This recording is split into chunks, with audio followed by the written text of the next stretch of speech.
نحمده ونصلي على رسوله الكريم.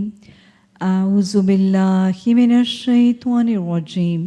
بسم الله الرحمن الرحيم. رب اشرح لي صدري ويسر لي أمري واحلل عقدة من لساني يفقه قولي واجعل لي وزيرا من أهلي. اللهم فقهنا في الدين. اللهم إني أسألك علما نافعا رزقا طيبا وعملا متقبلا آمين ثم آمين. السلام علیکم ورحمۃ اللہ وبرکاتہ.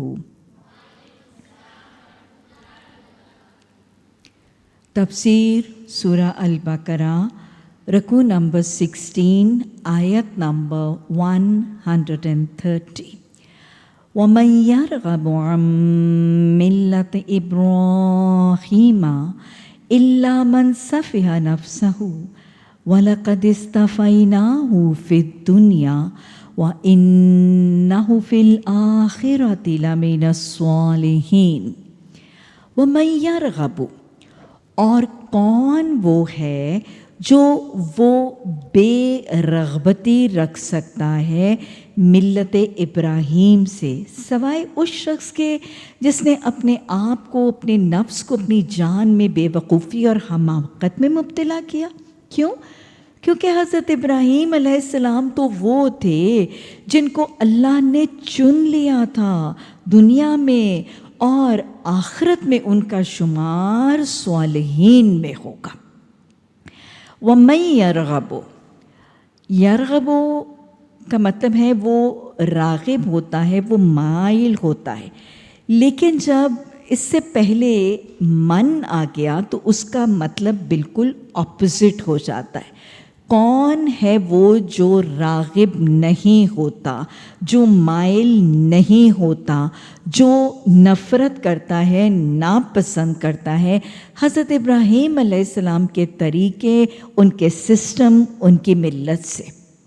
اور اللہ رائے دے رہا ہے کہ ظاہر ہے یہ وہی شخص ہے جو اپنے آپ کو حماقت اور بے وقوفی میں مبتلا کرتا ہے، کیونکہ حضرت ابراہیم علیہ السلام کا درجہ ہی بہت اسپیشل بتایا جا رہا ہے.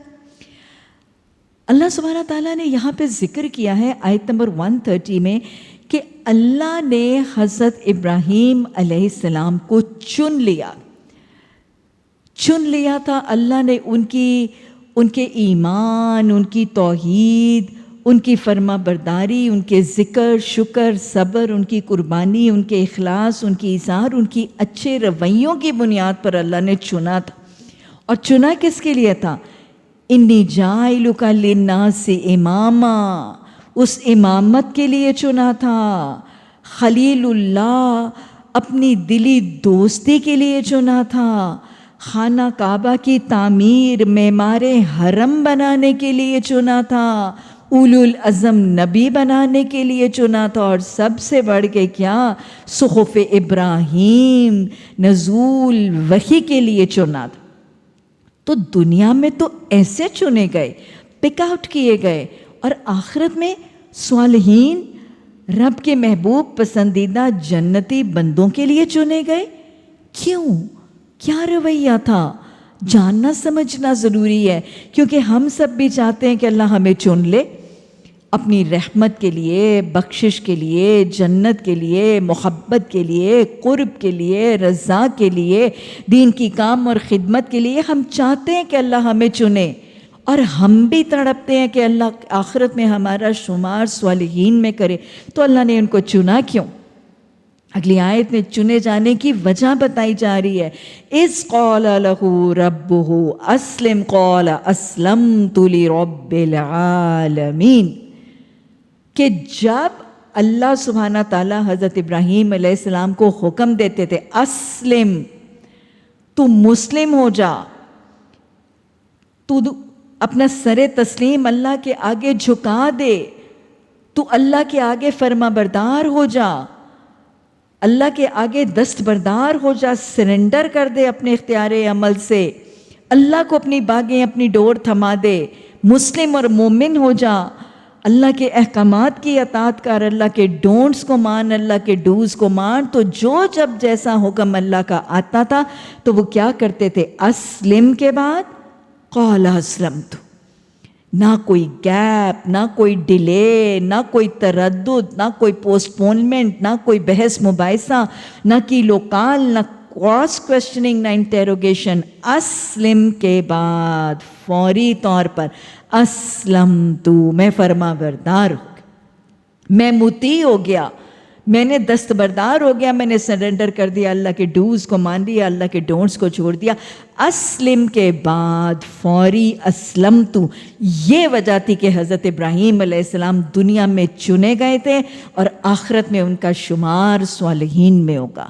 واضح پیغام ہے، اللہ ان کو چنتا ہے، آخرت میں ان کا شمار جنتیوں اور صالحین میں کرے گا جو جب جہاں جیسا اللہ کا حکم سنتے ہیں، بغیر تردد کی لوکال، بحث، ڈیلے، پوسٹ پونمنٹ، سستی، کاہلی، انکار کے. سمعنا کے بعد اطعنا، سمعنا کے بعد اسوینا کا تصور بھی نہیں ہے. اسلم کے بعد اسلمت. اللہ ہمیں ایسا مسلم بنا، اللہ ہمیں ایسے اسلام کی توفیق عطا فرما. اللہ خاتمہ بالایمان اور خاتمہ بالاسلام فرمانا. حضرت ابراہیم علیہ السلام صرف خود ایسے مسلم نہیں بنے تھے کہ اللہ نے مسلماً حنیفاً وما کانا من المشرکین کا لیبل لگایا تھا. وَوَصَّى بِهَا إِبْرَاهِيمَ بَنِيهِ وَيَعْقُوبَ. اپنے بیٹے اسحاق علیہ السلام اور اپنے پوتے یعقوب علیہ السلام کو بھی اسی اسلام، اسی فرما برداری اور اسی اطاعت گزاری کی وصیت کی. کیا خوبصورت وصیت ہے، کیا خوبصورت نصیحتیں. کیا کہا؟ یا بنیا ان اللہ اصطفیٰ لکم الدین فلا تموتن الا وانتم مسلمون. اے میرے بیٹے، اے میرے پوتے، اللہ نے تمہارے لیے یہی دین ہے، اسلام، فرما برداری کا، اللہ کی اطاعت اور اوبیڈینس کا، اللہ کے آگے اپنے اختیار عمل سے دستبرداری کا، سرنڈر کرنے کا، اپنا سر تسلیم خم کر کے اطاعت میں زندگی کھپانا. اسی ضابطۂ حیات کو اللہ نے تمہارے لیے پسند کیے. اب کیا ہو، تمہیں موت اس اسلام ہی کی حالت میں آئے، مرتے دم تک مسلمان رہنا. کیا ترجیحات ہیں، کیا پیمانے ہیں، کیا وصیتیں ہیں، کیا نصیحتیں. اللہ ان کو رول ماڈل بنانے کی توفیق عطا فرما. اب کیا ہوا؟ آگے اللہ سوال کرتا ہے، ام کنتم شہداء. اب بتاؤ، کیا تم اس وقت حاضر تھے؟ اذ حضر یعقوب الموت، کہ جب یعقوب علیہ السلام، حضرت ابراہیم علیہ السلام کے پوتے کی وفات کا وقت تھا، تو انہوں نے کیا کہا؟ اذ قال لبنیہ، انہوں نے اپنے بیٹوں کو کہا، ما تعبدون من بعدی، بیٹو تم میرے بعد تم کس کی عبادت کرو گے؟ سبحان اللہ، کیا تربیت کر دی حضرت ابراہیم علیہ السلام نے. بیٹے اور بیٹے کے بیٹے پوتے کی کیا تربیت کر. حضرت ابراہیم علیہ السلام کی وصیت یہ تھی کہ تمہیں موت اسلام کی حالت میں آئے.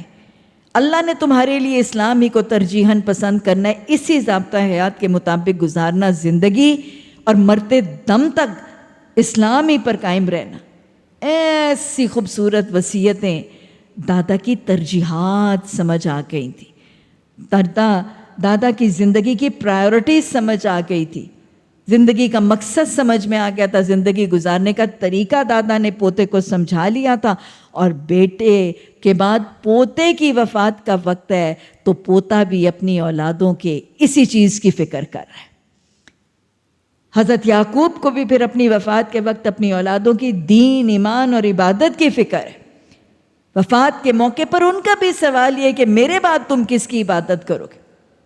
میرے دادا کے فکروں کے پیمانے، میری دادا کی دعائیں، میری دادا کی وصیتیں تو یہ تھیں کہ مرتے دم تک اسلام پر رہنا. میں تو اسلام پر رہا ہوں، اور میری فکر یہ کہ میرے بعد تم کس دین پر رہو گے، تمہاری عبادتوں کا محور مرکز کیا ہو.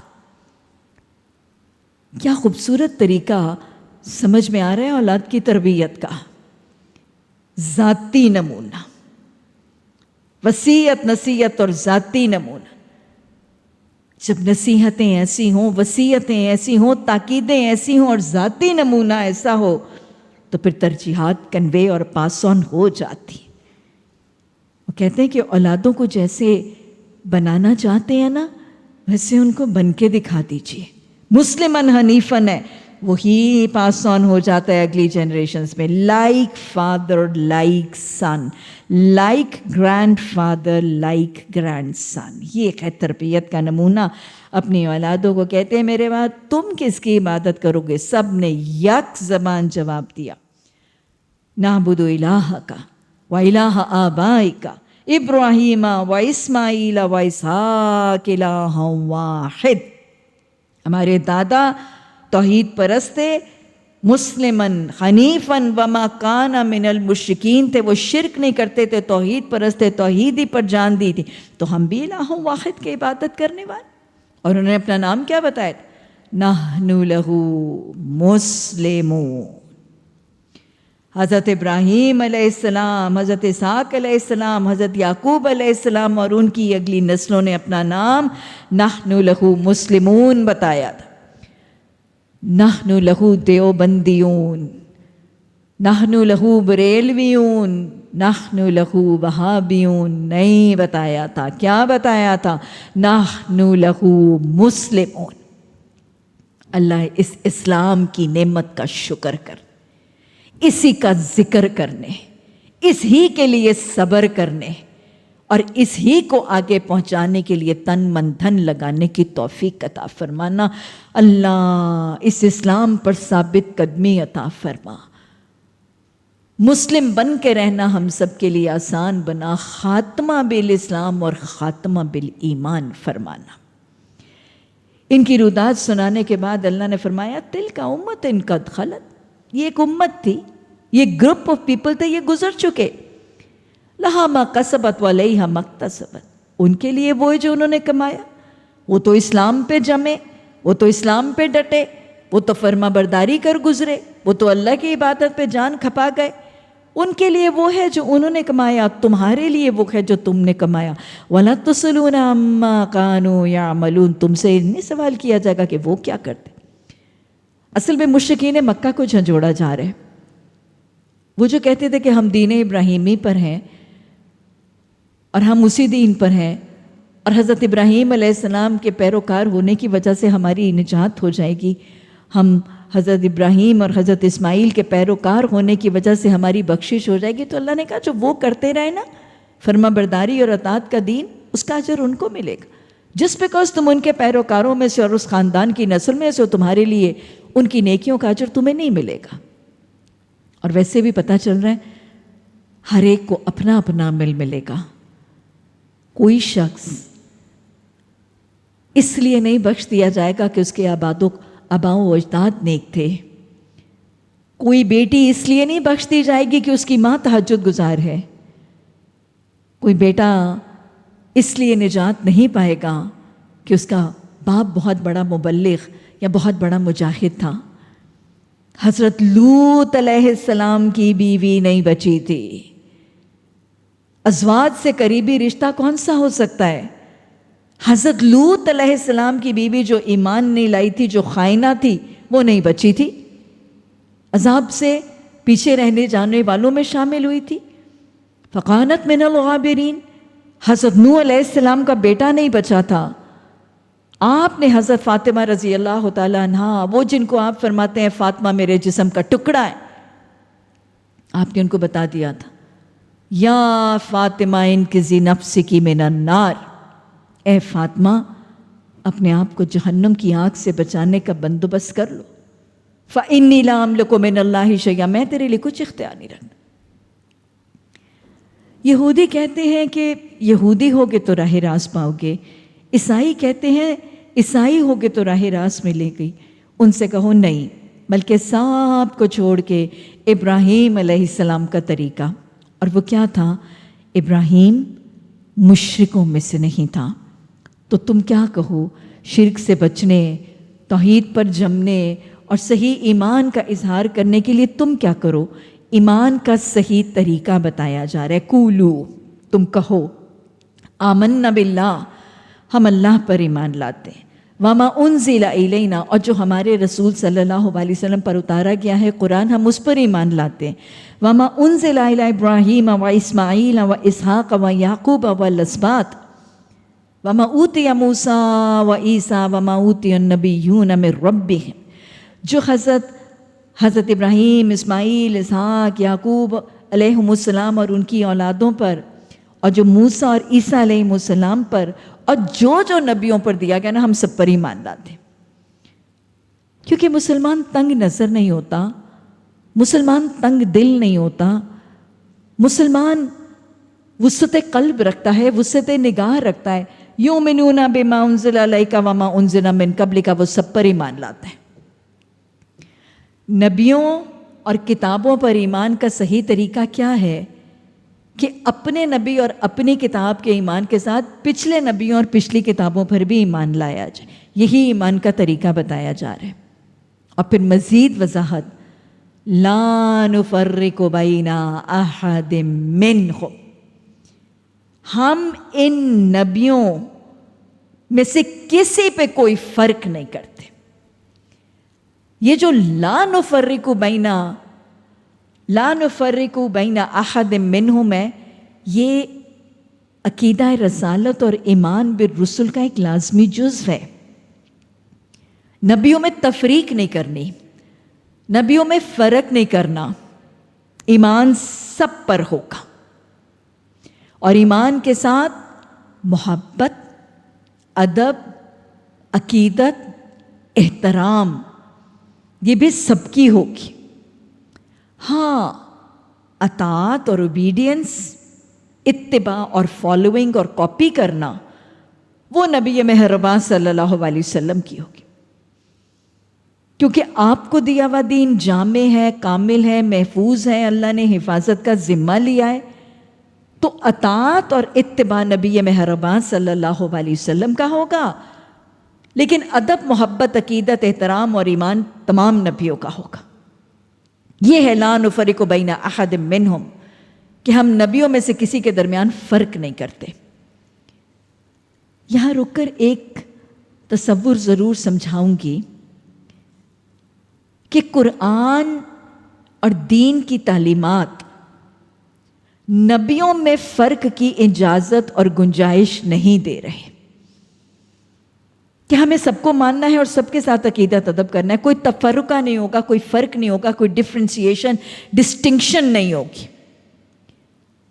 تو جب قرآن نبیوں میں فرق کی اجازت نہیں دیتا، تو کیا نبیوں کے بعد آنے والے ائمہ میں فرق کی اجازت ہوگی؟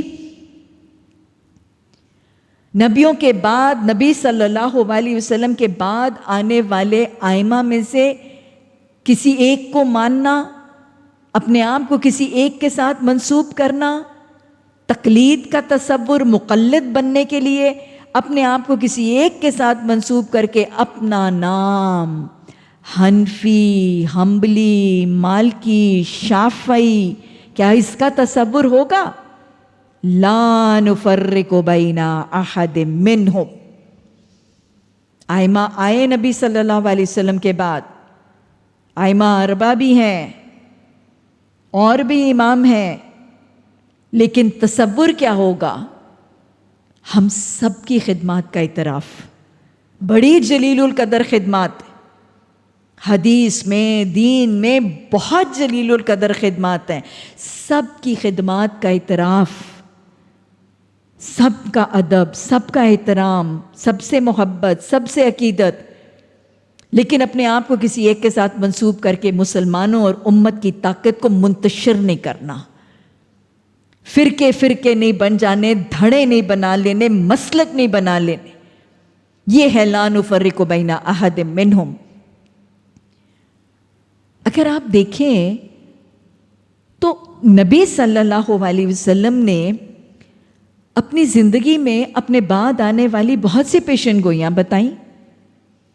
علامات قیامت، صغرا، کبرا، امام مہدی، دجال، حضرت عیسیٰ علیہ السلام کا نزول، یاجوج ماجوج کے فتنے، سارا کچھ تو آپ نے اپنے بعد کا بتایا. امام مہدی کی مکمل ڈیٹیل، ان کا حلیہ، ان کی شبیہ، ان کا نام، سارا کچھ تو بتایا. لیکن کہیں آپ نے کسی حدیث میں اپنے بعد یہ نشاندہی نہیں فرمائی کہ میرے بعد فلاں نام، فلاں حلیہ، فلاں کنیت، فلاں علاقے میں ایک فلاں امام ہوگا، اس کو پکڑ لینا اور اسی کے پیچھے چلنا، اور ان کی یہ درجہ ہوگا اور ان کی یہ فضیلتیں ہوں گی اور ان کو پکڑنا، یا یہ اسپیسیفک انسٹرکشنز ہو کہ کسی ایک کو پکڑ کے چلنا.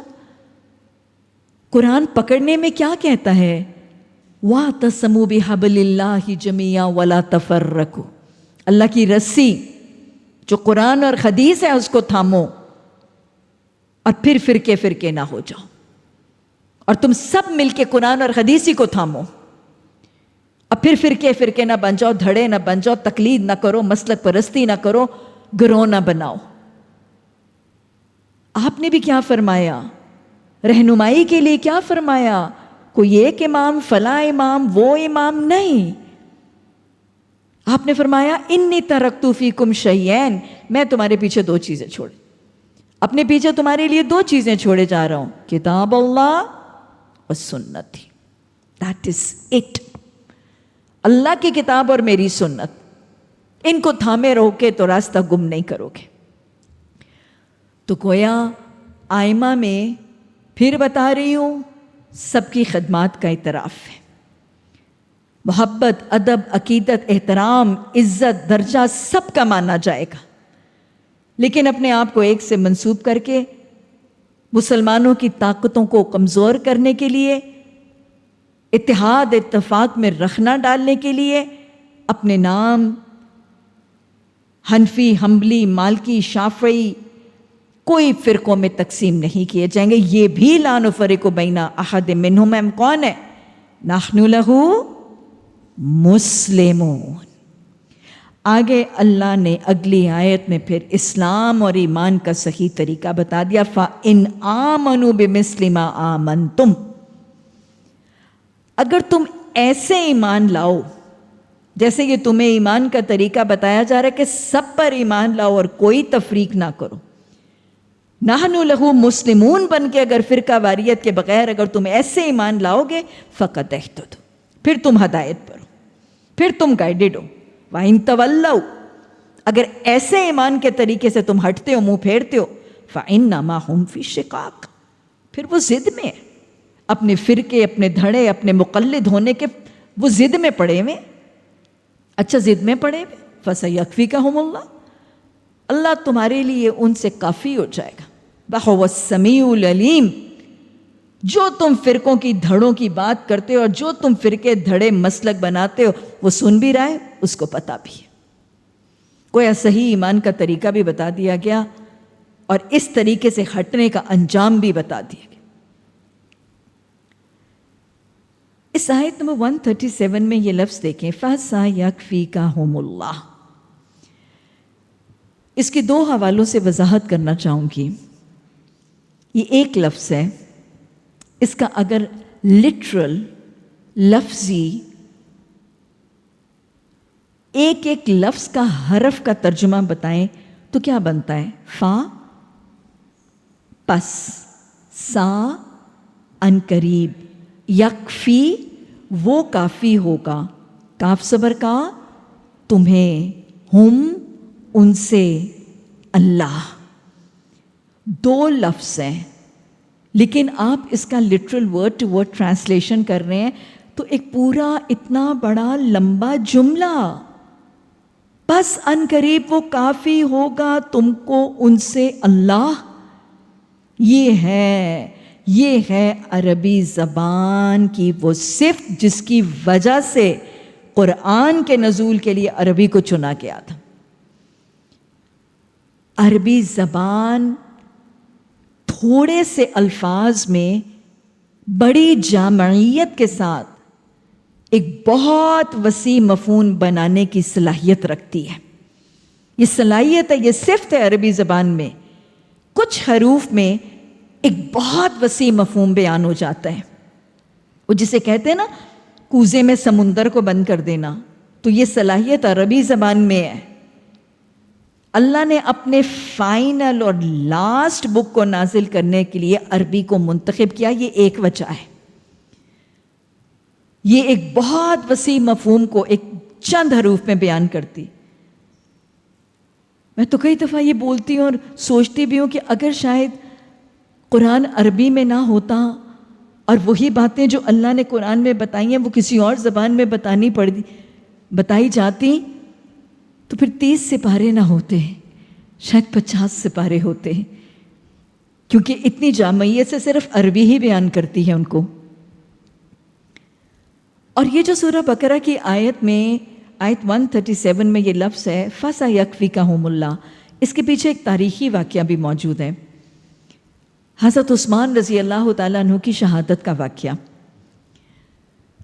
حضرت عمر رضی اللہ تعالیٰ عنہ کے دور خلافت کے بعد بغاوت ہوئی اور حضرت عثمان رضی اللہ تعالیٰ عنہ کی خلافت کے دور میں باغی جو تھے انہوں نے بہت بڑا فتنہ کریٹ کیا اور باغیوں نے بہت زیادہ انتشار اور بگاڑ جب پیدا کیا تو روایت میں ہمیں پتہ چلتا ہے کہ حضرت عثمان رضی اللہ تعالیٰ عنہ نے ان باغیوں کو مخاطب کر کے ایک بہت پراثر خطبہ بھی دیا جس میں حضرت عثمان نے ان کو باز آنے کی تاکید. آپ نے فرمایا کہ میں ذو النورین ہوں. نبی صلی اللہ علیہ وسلم کی 2 بیٹیاں آپ کے عقد نکاح میں تھیں، آپ کو 2 نوروں والا کہا جاتا تھا، میں ذو النورین ہوں. تو گویا میری خلافت کے دور میں میرے خلاف سرکشی اور فتنہ کرنے سے پہلے ڈرو تو صحیح کہ میرا نبی صلی اللہ علیہ وسلم کے ہاں کیا درجہ تھا. اور اس موقع پر حضرت عثمان رضی اللہ تعالیٰ عنہ نے یہ بھی ذکر کیا کہ میں ہر جمعے غلام آزاد کرتا تھا، اور جس جمعے میں ایک غلام آزاد نہیں کرا سکتا تھا، غلام نہیں پاتا تھا یا مال نہیں پاتا تھا، تو اگلے جمعے میں 2 غلام آزاد کرواتا تھا. آپ نے باغیوں کو بغاوت سے باز آنے کی طرف مائل کرنے کی کوشش کی، لیکن الٹیمیٹلی ان باغیوں نے آپ کے گھر کا محاصرہ کر لیا اور پھر کھانا پانی روک دیا گیا.